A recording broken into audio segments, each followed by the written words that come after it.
কিছু জিনিস একটু ক্ল্যারিফাই করে দিই। আপনাদের মিডিয়াতে বারবার বলা হয় অলি আহমেদ ভোট করছেন, এটা কিন্তু 1 বছর আগে খুব স্পষ্ট ভাষায় বলে দেওয়া হয়েছে যে ডক্টর অলি আহমেদ উনি কোনো সিটে নির্বাচন করছেন না। 291 নং সিট, যেটা চট্টগ্রাম 14 আসনে উনি আমার নাম প্রস্তাব করেছিলেন, এবং সেই প্রেক্ষিতে আমি লিবারেল ডেমোক্রেটিক পার্টির পক্ষ থেকে চন্দনাই সাতকারিয়া আসনে সংসদ নির্বাচনের প্রার্থী হিসেবে প্রতিদ্বন্দ্বিতা করছি।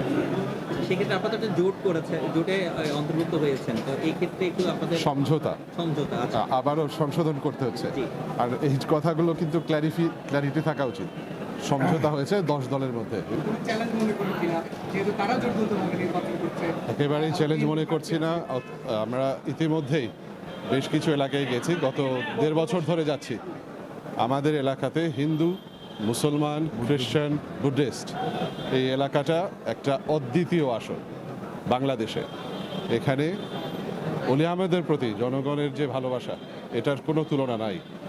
এবং যখনই উনি জানালেন যে উনি নির্বাচন করবেন না এবং আমার নাম প্রস্তাব করেছেন, এটা প্রথমত আমি মনে করি যে জনগণের কাছে কষ্ট লেগেছে, কিন্তু তারা খুবই সাদরে এটা গ্রহণ করেছে। ভবিষ্যতের কথা চিন্তা করে ওনার কাজের ধারক এবং বাহক হিসেবে আমি যতটুকু দেখতে পেয়েছি তারা আমাকে সাদরে গ্রহণ করেছে। আমি অন্য দলের প্রার্থী সম্পর্কে কিছুই বলতে পারবো না।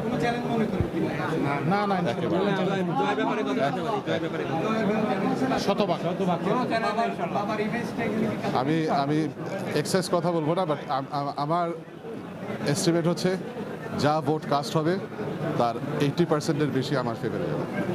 ঠিক আছে।